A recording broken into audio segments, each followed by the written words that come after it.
Sofa आणि wall colour combination कसं असावं? बेसिक याच्यात सांगायचं झालं ना तर आपली जी कलर स्कीम आहे एकतर ती फाइंड आउट करा की ती मोनोक्रोमॅटिक आहे की कॉम्प्लिमेंटरी थीम मध्ये जाते, म्हणजे कलर कॉम्बिनेशन कॉम्प्लिमेंटरी आहेत का. तर मोनोक्रोमॅटिक म्हणजे काय की एकाच कलर फॅमिलीचे सगळे तुम्हाला शेड्स बघायला मिळतात, की एकाच कलरचे सगळे वेगळे वेगळे डार्क लाईट कॉम्बिनेशन. ओके, जर तसं असेल ना तर सपोज आता तुमची बॅकग्राऊंडची त्या ब्राऊन मध्ये dark brown, chocolate brown, light brown, म्हणजे मी बेसिक नावं सांगते की जेणेकरून सगळ्यांना समजावे.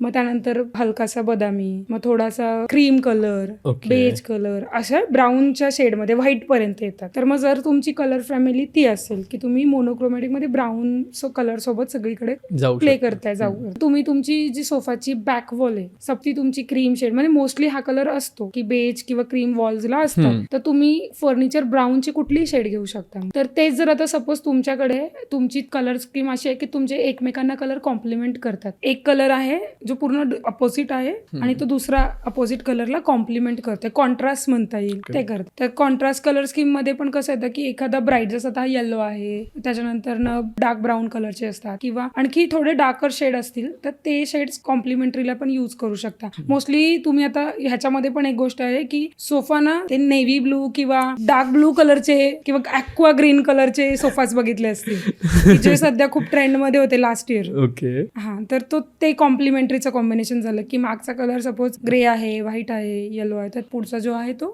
डार्क, सोफा जो आहे तो डार्क ग्रीन, डार्क ब्लू किंवा ब्लूच्या शेड्स मध्ये.